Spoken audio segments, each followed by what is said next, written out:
है, मैं मोदी जी से जवाब मांगना चाहती हूँ। ये पूछ रही हूँ कि जीडीपी दर भी कहाँ चला गया? जितना तो झुमका नहीं गिरा बरेली के बाजार में, उतना जीडीपी गिर गया मोदी की सरकार में। जागो युवा जागो, कब तक सो? तो ईवीएम का जमाना है, वोट खरीद ले रहे हैं लोग। जैसे बीजेपी कर रही है वैसे नीतीश सरकार करेंगे। तो मैं तो ईवीएम में बिल्कुल विश्वास नहीं करती। अगर ईवीएम को हटा दिया जाए तो नीतीश कुमार नहीं जीते। मुझे कन्हैया कुमार जैसे लीडर चाहिए। कन्हैया कुमार? या बिल्कुल। तो मुझे कन्हैया कुमार जैसा इसलिए यंग लीडर चाहिए। कंपेयर करने पे क्या लगता है? कंपेयर करने पे लगते हैं कि हमारे ये सीएम नहीं पीएम होने चाहिए कन्हैया कुमार। हाँ बिल्कुल। क्यों बनाना चाहते हैं कैबिनेट? मोदी जी बोलते हैं कि इलेक्ट्रिक दुकान खोल लो, ये भी रोजगार है। अच्छा रोजगार है तो हम लोग ये बीए क्यों कर रहे हैं, एमबीए क्यों कर रहे हैं भाई, मास्टर डिग्री क्यों कर रहे हैं, पीएचडी क्यों कर रहे हैं? पकौड़े तलने के लिए, इलेक्ट्रिक दुकान खोलने के लिए। और मैं लड़की हूँ तो क्या जा कर रहे, सिलाई सेंटर खोलकर सिलाई करूँ, ये रोजगार है। गार्जियन नहीं, यही फ्यूचर आम जनता का है। लेकिन आम जनता का रहा कहाँ? आप तो सारा बेच दिए। कल को हम जाएंगे पूछने तो बोलेंगे कि ये क्या, ये तो प्राइवेट है रेलवे। आप कौन हो? पहली बार यूट्यूब पे ये कोई टेलर नहीं है, सड़क टू की टेलर नहीं है जिसे डिस्ट्राइक चला गया तो ये कोई फर्क नहीं पड़ता महेश भट्ट को। मोदी जी को तो फर्क पड़नी चाहिए क्योंकि उनका डिसलाइक यूट्यूब पे इस बार 8 पॉइंट कुछ लाख गया है। आपका अपना आशा एक भारत को सब्सक्राइब करिए भैया, और साथ ही साथ बेल बटन दबाना ना भूले, क्योंकि बेल बटन दबाइएगा तभी तो खबर फटाफट पाइएगा।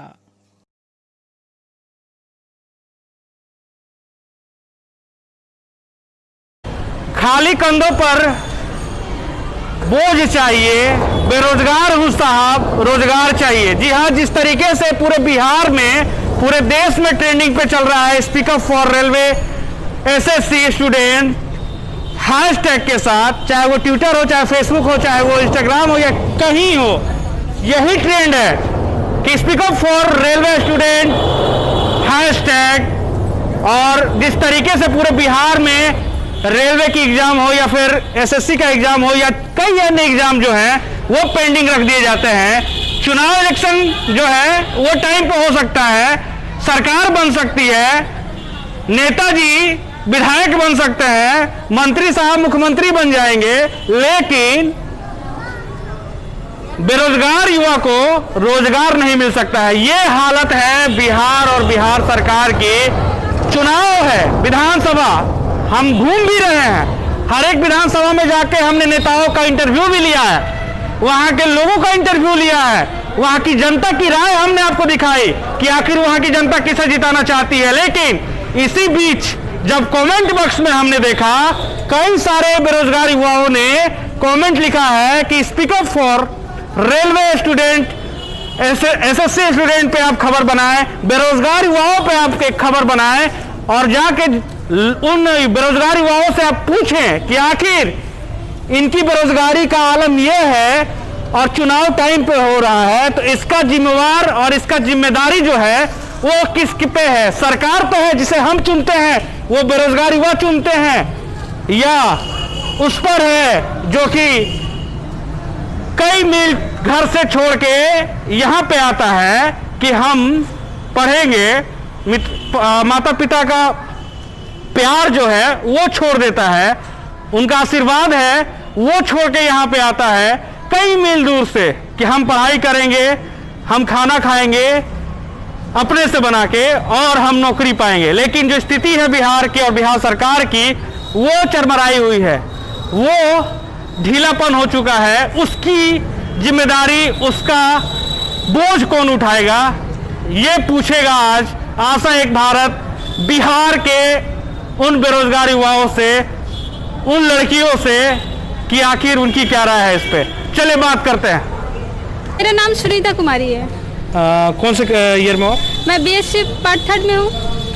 पढ़ाई करती हैं आप? या मन से करती हैं? बिल्कुल मन से कर रहे हैं, लेकिन जिस तरीके से एग्जाम और जिस तरीके से कॉम्पिटिटिव एग्जाम जो है देखा भी हुआ आपने सोशल मीडिया पे, speak up for SSC railway students, ये आजकल ट्रेंड में है और हैशटैग चल रहा है speak up for SSC railway student. तो मैं भी एक बिहार की एक युवा स्टूडेंट हूँ और इसका खुलकर विरोध करती हूँ कि हमें भविष्य में ऐसे ये गवर्नमेंट नहीं चाहिए जो कि केवल ये चुनाव के वक्त आते हैं सामने और चुनाव तो टाइम पे हो जाता है, बस जो हमारे एग्ज़ाम है वो कभी डिक्लेयर नहीं हो पाता है। अगर किसी का CBT 1 का रिजल्ट आया तो मेरिट लिस्ट में नहीं आया, अगर हम लोग फॉर्म फिलअप किए तो एग्ज़ाम नहीं होता है, एग्ज़ाम दिए तो रिजल्ट क्लियर नहीं होता है। ये क्या चल रहा है? मैं मोदी जी से जवाब मांगना चाहती हूँ।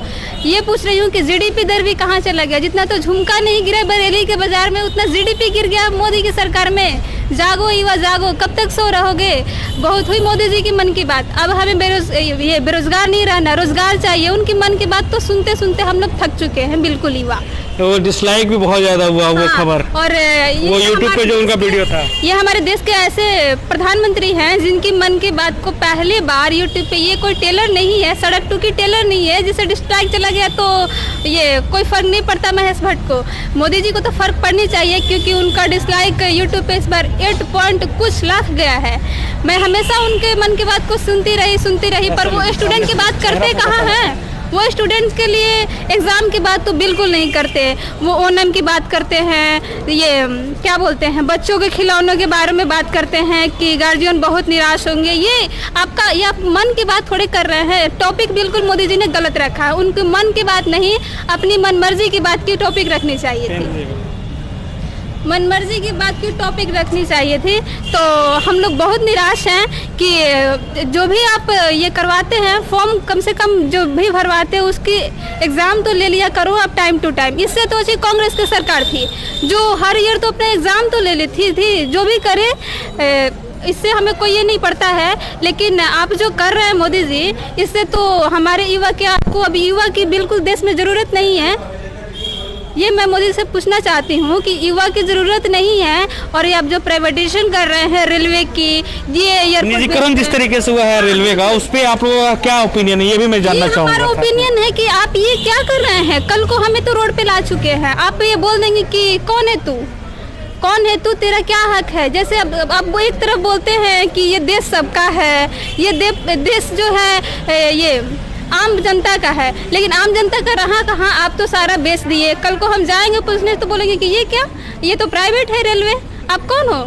ना उसमें ये प्राइवेटाइजेशन करके सबका क्या बोलते हैं हम, निजीकरण कर दिया, और निजीकरण कर दिया, प्राइवेट कंपनियों को बेच दिया, कितने एयरपोर्ट बेच दिए। उससे तो हमारे देश की GDP दर कितना गिर गई है, आप सोच सकते हैं। GDP सबसे ज्यादा गिरी है, बहुत ज्यादा GDP 23 पॉइंट समथिंग। हाँ, और बेरोजगार भी है जो, वो हमारे ये क्या बोलते हैं 2 मंथ में शायद 12 करोड़ की ऐसे कुछ बेरोजगारी हुई है। अच्छा, एक सवाल ये भी है, अभी जिस तरीके से स्पीक अप मतलब हैशटैग जो लगा हुआ है, speak up for railway student and SSC student, और साथ ही साथ स्पीक अप फॉर बेरोजगार युवा, बेरोजगार जिस तरीके से युवा हो गया है बिहार में। बिहार कई सारे लोगों को IAS ऑफिसर को पनपता है, कई सारे IAS ऑफिसर बने हैं बिहार से पहले।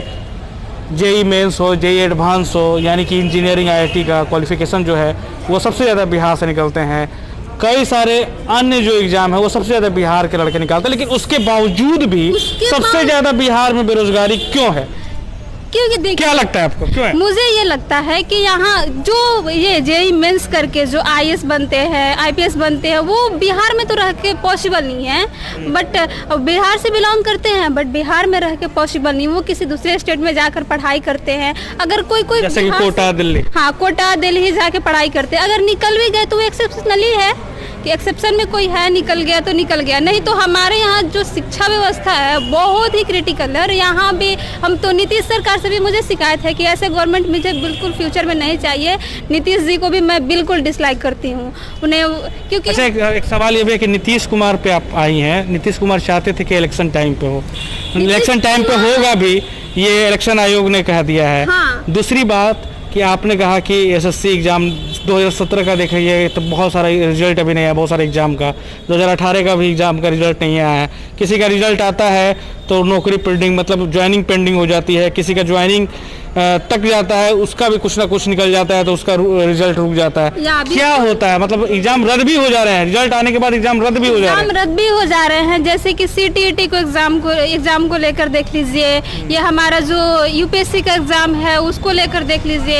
यहाँ युवा 5-5 साल तक तैयारी करते हैं, उनका एक भी एग्जाम क्लियर नहीं हो पाता है, तो क्या करेंगे वो? कितने स्टूडेंट तो इसको लेकर के सुसाइड भी कर चुके हैं, कितने स्टूडेंट सुसाइड करने वाले हैं, तंग आ चुका है युवा। और मोदी जी बोलते हैं कि पकौड़ा तलना भी रोजगार है।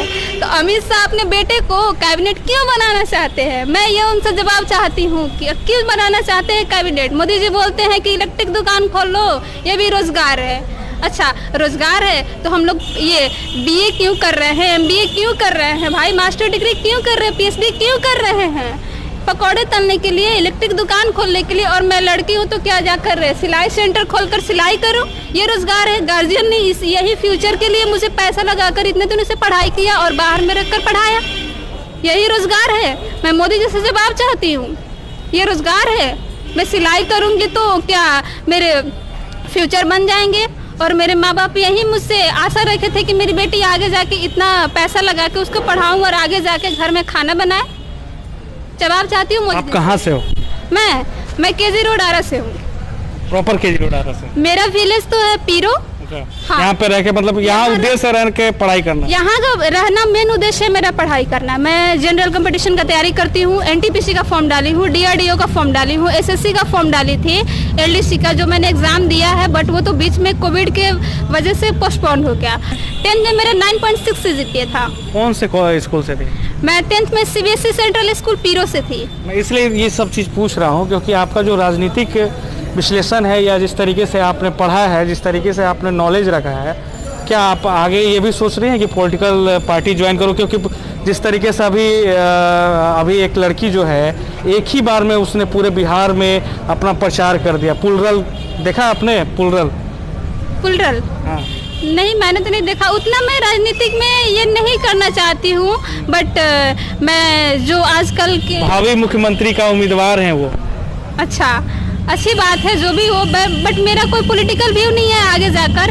मैं बस यही चाहती हूँ कि फ्यूचर में बस मेरा सीजीएल क्वालिफाई हो जाए। सीजीएल का तो एग्जाम ही सुना मैंने पेंडिंग में है, या उसका रिजल्ट पेंडिंग है? इससे ही तो हम लोग निराशजनक हैं बिल्कुल, कि जिसका हम लोग तैयारी करते हैं उसका तो अभी जो हमारे सीनियर्स हैं उनका ही तो रिजल्ट नहीं आया। फिर हम तैयारी करके क्या कर रहे हैं? जो हम अपना व्यू लेके चले हैं, पॉइंट ऑफ व्यू है जो, वो तो हमारा कभी पूरा ही नहीं होगा।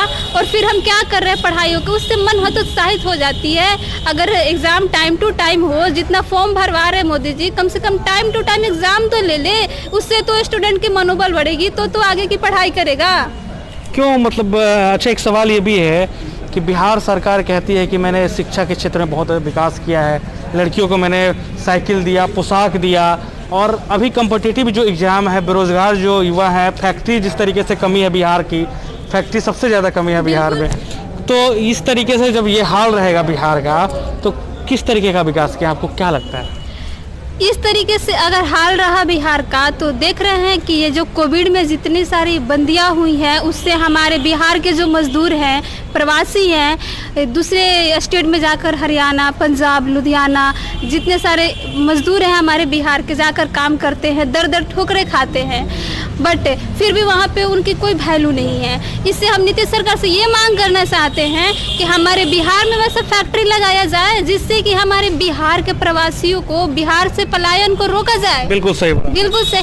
तो अगर बिहार से अब पलायन, नीतीश कुमार इस बार क्या लगता है जीत पाएंगे? जिस तरीके का स्थिति है, ट्रेंडिंग चल रहा है, हैशटैग चल रहा है, जीत जाएंगे? देखिए, ये जो नीतीश कुमार जीत भी सकते हैं, नहीं भी जीत सकते हैं, क्योंकि आजकल तो ईवीएम का जमाना है, वोट खरीद ले रहे हैं लोग।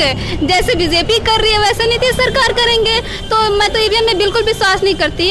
अगर ईवीएम को हटा दिया जाए तो नीतीश कुमार नहीं जीतेंगे। मतलब बैलेट पेपर आना, या बैलेट पेपर आना चाहिए। अगर नीतीश सरकार को हटाना है तो हमें बैलेट पेपर लाना चाहिए। अगर ईवीएम रहा तो नीतीश सरकार जीत ही जाएंगे। तेजस्वी यादव कैसे लगते हैं? तेजस्वी यादव देखिए, मुझे वैसे कुछ खास नहीं लगते, बट कौन युवा नेता होना चाहिए बिहार का मुख्यमंत्री अगला? एक लड़की, एक बेरोजगार लड़की पूछ रही है, मतलब बता रही है कि आखिर उससे उसकी क्या पसंद है, बेरोजगार युवा की पसंद क्या?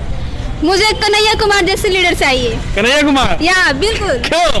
मुझे कन्हैया कुमार जैसा इसलिए यंग लीडर चाहिए क्योंकि वो हमारे युवाओं के लिए बहुत ही अच्छे, उनके ये फ्यूचर के लिए बहुत अच्छे पॉइंट ऑफ व्यू है, और लोग उनका जमकर खुलकर विरोध करते हैं, लेकिन मैं उनके अगेंस्ट में कभी नहीं हूँ। मैं उनका सपोर्ट करती हूँ, उनके बातों को, उनके हर चीज को सपोर्ट करती हूँ। क्या अच्छा लगता है कन्हैया कुमार? कन्हैया कुमार का मुझे हर चीज, डॉक्टर कन्हैया कुमार, या डॉक्टर कन्हैया कुमार का मुझे हर कुछ अच्छा लगता है। उनका स्पीच से लेकर उनका पॉलिटिकल भी, उनकी जानकारी, उनकी, बट आप सुनती हैं उन्हें? बिल्कुल सुनती हूँ, हमेशा यूट्यूब पे मैं उनका स्पीच सुनती हूँ और मोदी जी का भी सुनती हूँ। उनको तो कंपेयर करने पे क्या लगता है? कंपेयर करने पे लगते हैं कि हमारे ये सीएम नहीं पीएम होने चाहिए कन्हैया कुमार। हाँ बिल्कुल। अच्छा, इस बार सीएम उम्मीदवार होंगे कन्हैया कुमार, तो फिर कैसा लगेगा? अगर सीएम उम्मीदवार होते हैं हमारे कन्हैया कुमार तो हमें बहुत अच्छा लगेगा। अगर वो जीत जाते हैं तब तो बहुत अच्छे फ्यूचर के लिए लीडर होंगे और हमारे जो युवा हैं, स्टूडेंट्स हैं, उन पे तो वो बहुत ध्यान देने वाले हैं। जैसे उन्हें प्रताड़ित किया जा रहा है, उन्हें कभी देशद्रोह घोषित कर दिया जाता है, कभी क्या क्या उनको कभी जेल भेज दिया जाता है, क्या क्या नहीं उनके साथ किया गया, फिर भी वो अपने ये बातों पर अडिग रहे। और मुझे ऐसा उम्मीद है कि अगर जीत जाए तो फिर बहुत अच्छा करेंगे हमारे स्टूडेंट्स के लिए। तो देखिए, ये डॉक्टर कन्हैया कुमार की फैन है और बेरोजगार युवा भी हैं, और साथ ही साथ इन्होंने जिस तरीके से हैशटैग का जो ट्रेंडिंग चल रहा है अभी, और हैशटैग का जिस तरीके से वर्डिंग जो हुआ है सोशल मीडिया पे, उसके बारे में भी इन्होंने रखा। अच्छा, हैशटैग सुशांत सिंह राजपूत के बारे में आपने कुछ ओपिनियन रखा था ऑफलाइन मुझसे, कि कहा था कि वो जिस तरीके से चल रहा है उस तरीके से इसको भी मीडिया में लाना चाहिए। इसे भी बिल्कुल, सुशांत सिंह राजपूत के केस का जो चल रहा है, ट्रेंड चल रहा है, हर मीडिया वाले, रिपब्लिक भारत वाले, आज तक वाले, सब कोई भी न्यूज़ चैनल खोल लो, ये justice for SSR, justice for SSR. उसी तरह मैं ये नहीं कर रही हूँ कि सुशांत सिंह राजपूत को जस्टिस नहीं मिलना चाहिए, बट जैसे उनके लिए सीबीआई जांच हो रही है, तरह तरह के ईडी जांच हो रही है, तरह तरह की जांचें हो रही है, वैसे हमारे ये एसएससी और एनटीपीसी के एग्जाम के लिए भी गवर्नमेंट को सोचना चाहिए और टाइम टू टाइम करवाना चाहिए। हर मुद्दे पे बात करना चाहिए गवर्नमेंट को, न कि मीडिया को भी। हाँ, और मीडिया को भी। मीडिया तो केवल ये क्या बोलते हैं, सुशांत सिंह राजपूत के पीछे ही पड़ गई है। अरे भाई, तुम लोग पहले ये कर लेते ना तो आज नौबत नहीं आती। और फिर अभी ड्रग पेडलर, ये वो फलान ठिकान सर्च कर रहे हैं, वो तो पहले आपको कर लेना चाहिए था। इसमें तो मुंबई पुलिस की बहुत बड़ी ये है कि वो मिली जुली सरकार है, रिया के साथ वो तो मिली हुई है मुंबई पुलिस। देखा आपने, लड़की ने काफ़ी सारी बातें खोली हैं। डॉक्टर कन्हैया कुमार इन्हें पसंद आते हैं, बेरोजगार युवा हैं, और कहा इन्होंने कि डॉक्टर कन्हैया कुमार का जो स्पीच है मैं यूट्यूब पे देखती हूँ, सुनती भी हूँ, फॉलो भी करती हूँ, धो के रख देते हैं मोदी जी को।